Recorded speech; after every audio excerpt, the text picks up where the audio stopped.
She wasn't leaving without a fight. Maya Ellison tightened her grip on the thick envelope in her hands, her fingers pressing against the weight of months' worth of evidence.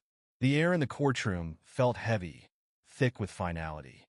A uniformed bailiff took a step forward, his voice slicing through the murmurs. "Ma'am, it's time to go." The judge's decision had been made. The ruling was final. But Maya had spent too long uncovering the truth, too long gathering the proof that exposed the corruption she was up against. Walking away now meant surrendering to silence. And silence had never been an option. Officer Damon Reeves, a tall, broad-shouldered man whose presence alone commanded authority, advanced toward her. His badge caught the sterile glow of the overhead lights, a stark reminder of the power that stood between her and justice. Maya's breath hitched. This wasn't just about her anymore. It was about accountability, about making sure that people like her weren't erased from the story. Then, just as the officer took another step, the heavy courtroom doors swung open with a resounding crash. A young court aide, nearly breathless and gripping a sealed letter, hurried inside. "Your Honor," he stammered, eyes darting across the room, "we have an urgent call for you. It's from the governor's office." A stunned hush fell over the courtroom. Maya's pulse quickened. This wasn't over. Not even close. Maya sat motionless at the plaintiff's table, her knuckles white as she clutched the folder resting before her.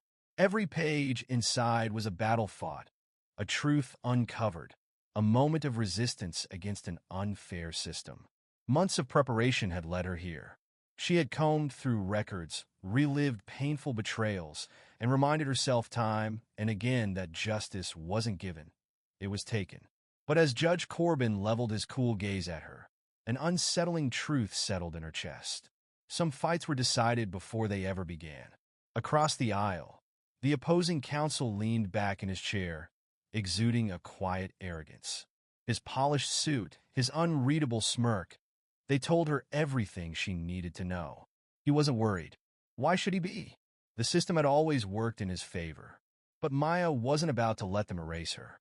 Straightening her shoulders, she took a deep breath as her attorney, Daniel Carter, cleared his throat and spoke. "Your Honor, my client has obtained additional documentation, emails confirming a pattern of targeted retaliation against her. We request that this evidence be entered before closing arguments." Judge Corbin barely looked up as he lifted a hand in dismissal. "Mr. Carter, this court has been more than accommodating. No further evidence will be considered at this stage." Maya's stomach twisted. This wasn't just about rejecting the documents. It was about shutting her out completely. Her voice, her truth, the facts that proved her case, none of it seemed to matter. "Your Honor, please," Maya said, standing abruptly. "This evidence is critical." "You are out of line, Ms. Ellison," the judge said sharply, his tone leaving no room for argument. "Sit down, or you will be escorted out." The tension in the room was suffocating. Maya turned to her attorney, but the warning in his eyes was clear. She was running out of moves, but backing down now meant losing everything.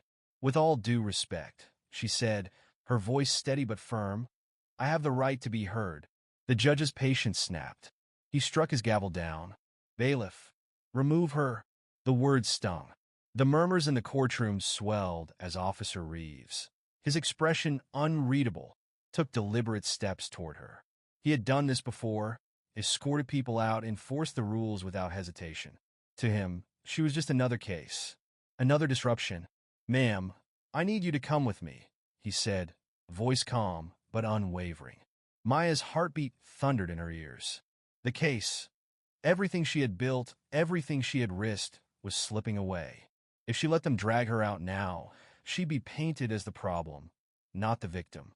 She opened her mouth to protest, but before she could say a word, the doors swung open with force. A court aide, breathless and gripping a folded letter, rushed toward the bench. "Your Honor," he said, barely catching his breath. There's an urgent call for you." Judge Corbin frowned. "From whom?" The aide swallowed hard. "The governor?" A stunned silence fell over the courtroom. Maya exhaled slowly. This fight wasn't over. Not yet. The courtroom froze in stunned silence. For the first time that morning, Judge Corbin hesitated. His gavel, still gripped in his hand, remained motionless above the bench. Even Officer Reeves stopped mid-step, his brows drawing together in confusion. "The governor's office?" The judge repeated, as though he had misheard. "Yes, Your Honor," the aide confirmed, still catching his breath. "They insist on speaking with you immediately." A flicker of something unreadable crossed Judge Corbin's face before he abruptly rose from his chair. Without another word, he turned and disappeared into his chambers. Maya exhaled shakily, gripping the edge of the table. What just happened? Moments ago, she had been seconds away from being thrown out of the courtroom. Now, the most powerful office in the state was suddenly interested in her case. She met Daniel's bewildered gaze, but he looked just as stunned. Across the aisle, the opposing counsel shifted uncomfortably, his once smug confidence cracking. His fingers tapped anxiously on the table, his posture stiffening. As soon as the judge vanished behind the chamber doors, a wave of hushed whispers erupted across the courtroom. Officer Reeves, still standing near Maya, cleared his throat. He looked like a man caught in the middle of something much bigger than himself. "Stay put," he muttered under his breath before stepping back. But Maya barely registered his words. Her mind was racing. Why would the governor care about her case? She wasn't famous. She had no political connections. She was just a woman who had refused to accept injustice. Minutes stretched into what felt like hours. Then, the door to the judge's chamber swung open. Judge Corbin strode back inside, his expression unreadable. The entire courtroom held its breath as he resumed his seat at the bench.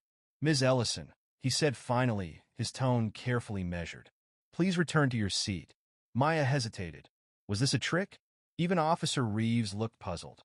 But her instincts told her this was an opportunity she couldn't afford to ignore. Slowly, she sat back down, her pulse hammering in her ears as Judge Corbin cleared his throat. "After further review," he said, deliberately choosing his words, "this court will allow Ms. Ellison to present her additional evidence." A ripple of shock swept through the room. The opposing attorney shot up from his chair. "Your Honor, I object." Overruled, Corbin snapped before he could finish.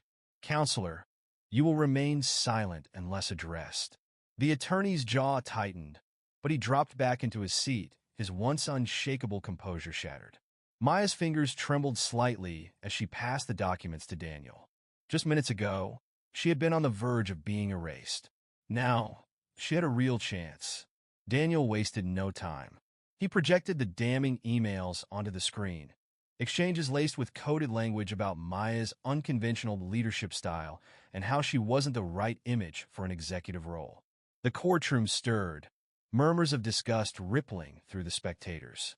Judge Corbin, who had previously seemed indifferent, now leaned forward, eyes narrowing at the incriminating messages. "These emails," Daniel said, his voice steady, "show clear, deliberate bias. Ms. Ellison wasn't passed over because of her performance. She was targeted, pushed out, and silenced because of who she is." The opposing attorney scrambled to recover, but the damage was done. The evidence spoke louder than any argument he could muster. As the hearing continued, Maya felt something shift, not just in the courtroom, but in herself. She wasn't just fighting for her career anymore.